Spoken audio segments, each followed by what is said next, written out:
जो 12 जून को जो प्लेन क्रैश की दुर्घटना सिविल हॉस्पिटल में हुए उसके बारे में मैं अभी बताना चाहूंगा कि उसमें 4 मेडिकल स्टूडेंट की दुखद मृत्यु हुई है और उसके अलावा जो रिलेटिव थे सुपर स्पेशलिस्ट के रेसिडेंट डॉक्टर थे उनके रिलेटिव के साथ टोटल डेथ के 9 है और 20 स्टूडेंट को इधर एडमिट किया गया था जिसमें से 11 को डिस्चार्ज कर दिया गया और जो भी स्टूडेंट अंडर गोइंग ट्रीटमेंट है वो अभी स्टेबल है आउट ऑफ बीजे मेडिकल के जो यूजी के स्टूडेंट थे वो अभी 4 के दुखद मृत्यु है। अच्छा, अभी कितने एडमिटेड है? अभी 20 एडमिट थे उसमें से 11 को डिस्चार्ज दे दिया गया है। अभी 8 से 9 लोग अभी ऑन गोइंग ट्रीटमेंट में है और वो अभी स्टेबल है। अच्छा, बॉडी कब दी जाएगी? No right now no one is missing. So, other than the plane passengers, how many fatalities have been reported from the ground? Do you have an estimate?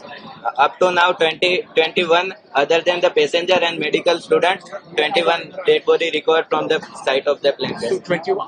Who are the other people? Do you know? Do you have an idea? Right now we are working on it and DNA sampling testing are working on it and it is going on at Kasoti Bhavan BJ Medical College. After 48 hours the DNA sampling report will come and we will try to find out. So, DNA sampling Hindi में ही बता दीजिए DNA sampling की प्रक्रिया कैसे होती है और body परिजनों को देने के लिए अमूमन समय कितना लगेगा? डीएनए सैंपलिंग की प्रक्रिया अभी बीजे मेडिकल कॉलेज में कसौटी भवन में चल रही है जो 48 आवर के बाद रिपोर्ट आएगी। जो 242 जितने पैसेंजर थे उनके सभी परिवारजनों के आने के बाद डीएनए सैंपलिंग के सबके रिपोर्ट आने के बाद पता चलेगा कि कैसे आगे कार्यवाही होगी। यहाँ पे अभी थोड़ी देर पहले 48 आवर कुछ परिजन आए थे, गुस्सा थे, उनके लिए क्या कहेंगे? तो अभी डीएनए सैंपलिंग में 48 आवर लगेंगे और ये अभी इतना जल्दी में हो रहा है तो उसकी वजह से थोड़ी अव्यवस्था हुई होगी, लेकिन उसके लिए अभी डॉक्टर की टीम चालू है। रात दिन काम पे लगे हुए। जैसे ही 240 तक सैंपल इकट्ठा हो गए हैं,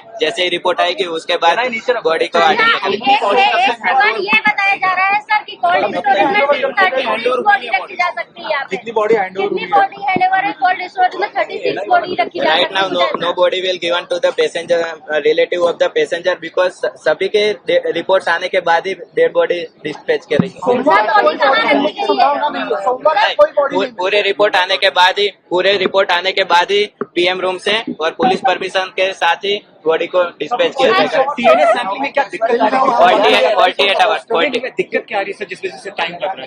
रिलेटिव आ रहे हैं, रिलेटिव आने के बाद सभी के सैंपल आने के बाद कर सकते हैं कि एक रिलेटिव आ गया उसके सैंपल के बेसिस पे बॉडी नहीं होंगे, इसलिए डीएनए सैंपल लेके गए उनको कितना समय लगता है? जल्दी नहीं हो सकता है कि डीएनए 48 आवर्स तो 72 आवर्स लगते हैं। लेकिन जिन्होंने सबसे पहले डीएनए सैंपल दिया था उनके सैंपल्स कुछ आए हैं रिपोर्ट? वो 242 पैसेंजर के साथ जिसके रिपोर्ट आएंगे वो एक साथ ही उनको किया जाएगा क्योंकि वो अगर ह्यूमन एरर हो अगर मिसमैच कितनी बॉडी मिली? Right now 270 body recovered from the site of plane crash. कितना रिपोर्ट आया है अभी तक? अभी चल रहा है 48 to 72 आवर लगेंगे। अच्छा, सब बॉडी यहीं पे है सर? सब बॉडी यहाँ पे कि अलग-अलग जगह? सब बॉडी यहाँ पे। और बॉडी मिलेंगी? अभी देख रहे हैं अभी कुछ होगी क्योंकि मलबे के नीचे दबी हुए होगी तो जैसे ही निकलेंगे तो वो रिकवर हो सकती है, लेकिन राइट नाउ जितनी भी मैक्सिमम हो सकते हैं तो सबको। सर कैंपस एरिया में जो अन्य कुछ लोगों की डेथ हुई थी जो आइडेंटिफाइड हो सकते हैं, क्या उन लोगों की डेड बॉडी कल दी गई है? नहीं, अभी वो चल रहा है, उनकी प्रोसेस अभी चल रही है क्योंकि रिलेटिव आएंगे उसके बाद। मैचिंग के लिए कितने सैंपल्स चाहिए डीएनए के? एक रिलेटिव से नहीं हो सकता, आप बोल रहे थे कितने सैंपल्स चाहिए सर? सभी पैसेंजर के रिलेटिव के सैंपल आने के बाद ही, क्योंकि वो अगर मिसमैच हुआ तो किसी का कहीं पे इसके लिए तो कितने मिनिमम समय है क्या? पूरी जो जितने पैसेंजर थे सबके रिलेटिव के सैंपल आएंगे उसके बाद।